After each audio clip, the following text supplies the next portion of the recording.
Margot se tenait devant la vitrine d'une boutique de fleurs, admirant les couleurs et les parfums qui flottaient dans l'air. Elle adorait les fleurs, et Walter, son mari, le savait bien. Il avait l'habitude de lui en offrir sans raison, juste pour voir son sourire. Mais aujourd'hui, elle n'achetait pas de fleurs pour elle. C'était l'anniversaire de Walter, il fêtait ses 40 ans. Elle voulait marquer le coup. Dans un bel arrangement floral sombre et élégant, elle fit glisser un petit objet soigneusement emballé dans une boîte, un test de grossesse positif. C'était ça, le vrai cadeau.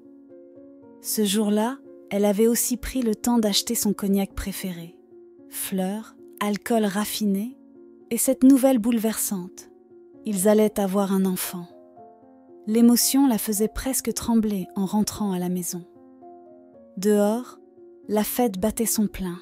Des invités riaient dans le jardin, des serveurs s'agitaient autour des tables, et les notes de musique se mêlaient aux arômes des plats en préparation. Elle entra dans la maison, impatiente de trouver Walter pour lui offrir son cadeau et lui annoncer la grande nouvelle. À peine la porte franchie, elle le croisa. Margot s'élança vers lui, rayonnante, mais Walter, un peu agacé, la coupa. « Tu es partie sans rien dire, Margot. Je suis l'homme du jour et je dois tout gérer. » Il sourit malgré tout et ajouta « Moi aussi, j'ai quelque chose à te dire. » Son téléphone sonna. « Je dois prendre cet appel, c'est important. On se parle juste après. » Elle hocha la tête, un peu déçue, mais compréhensive. La fête continua. Plus tard, ne le voyant plus parmi les invités, elle partit à sa recherche. Elle savait qu'il aimait se réfugier dans son bureau pour souffler un peu.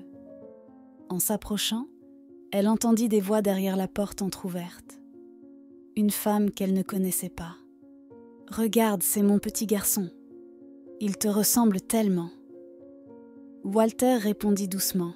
« Quand j'étais petit, j'avais exactement ce visage. » Puis la femme dit « Tu ne m'en veux pas ?» Walter la rassura. « Ne dis pas de bêtises, Carrie. Tu sais combien j'aime les enfants. J'en ai toujours rêvé, mais avec Margot, c'est compliqué. » Margot sentit son cœur se fendre. Elle resta figée, pétrifiée. La suite la brisa encore plus.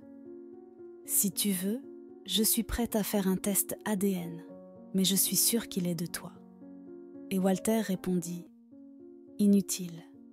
Je le vois dans ses yeux, c'est évident. » Margot recula, choquée. Elle venait d'apprendre qu'un autre enfant portait le regard de son mari, alors qu'elle-même se battait en silence pour lui offrir un bébé. Elle sortit précipitamment, humiliée, le cœur en miettes.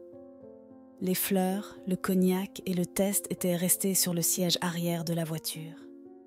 Elle monta sans réfléchir, les yeux embués, et démarra à toute vitesse.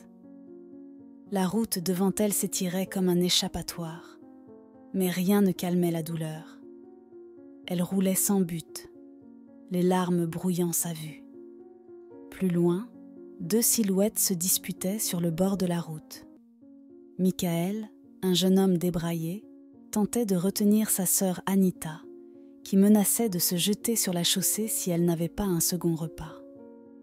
Ils vivaient dans un camp abandonné, survivant comme ils pouvaient. Soudain, Anita s'élança sur la route. Margot, surprise, tenta de freiner, mais sa chaussure à talons glissa sur le tapis. Elle perdit le contrôle et finit sa course dans un arbre. Michael courut vers la voiture.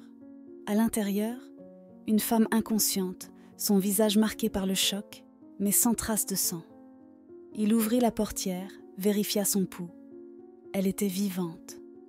Il refusa de l'abandonner sur place. Avec l'aide de sa sœur, il la transporta jusque dans leur abri en forêt. Lorsque Margot ouvrit les yeux, elle ne savait plus qui elle était. Sa mémoire avait disparu. Anita, intriguée, fouilla son sac à main et découvrit un téléphone. Dans le répertoire, Walter, Marie chérie. Une idée germa dans son esprit, demander une rançon. Elle se rendit chez un voisin, Tony, un homme louche, pour monter son plan. Walter, de son côté, inquiet, partit à la recherche de sa femme. Il longea la route, finit par retrouver la voiture accidentée, vide. Il comprit que Margot avait eu un accident, mais elle n'était nulle part. Soudain, il reçut un appel. Une voix rauque. « Si tu veux revoir ta femme, écoute nos conditions. » Walter exigea de parler à Margot. Le maître chanteur paniqua. Pendant ce temps, Anita s'apprêtait à forcer la jeune femme à jouer le rôle de l'otage. Mais Michael, alerté par un voisin qui avait entendu parler du plan, intervint. Il comprit ce que sa sœur tentait de faire. Furieux, il exigea qu'elle rende tout ce qu'elle avait pris dans la voiture. Au même moment, le téléphone sonna. Margot, encore confuse, répondit. « Walter, c'est moi, je vais bien. » Walter, soulagé, fondit en larmes. Ils se donnèrent rendez-vous. Lorsque Michael raccompagna Margot à sa voiture, Walter accourut et la serra dans ses bras. À ses côtés se tenait Carrie. Margot la reconnut immédiatement. La voix qu'elle avait entendue dans le bureau. Walter, gêné, s'empressa d'expliquer. « Margot, voici Carrie, ma demi-sœur. Je ne la connaissais pas. Elle m'a retrouvée récemment. Le petit garçon, c'est mon neveu. Elle avait peur de venir avec lui, pensant que tu ne comprendrais pas. » Margot resta sans voix. Elle comprenait maintenant tout. Walter n'avait rien fait de mal. Il avait simplement voulu l'épargner et lui faire une surprise ce jour-là. Elle s'approcha de lui, sortit de son sac cabossé la boîte avec le test de grossesse et dit « Tu te trompais quand tu disais que ta famille s'est agrandie de 2 personnes. Elle vient de s'agrandir d'une 3e. Je suis enceinte, Walter. » Il la regarda, ému. « C'est le plus beau cadeau que tu pouvais me faire. » Et dans un murmure, il ajouta « Tu es mon miracle, Margot. » Parfois, ce que l'on croit être une trahison n'est qu'un malentendu. Et fuir ne fait que retarder le bonheur qui nous attend.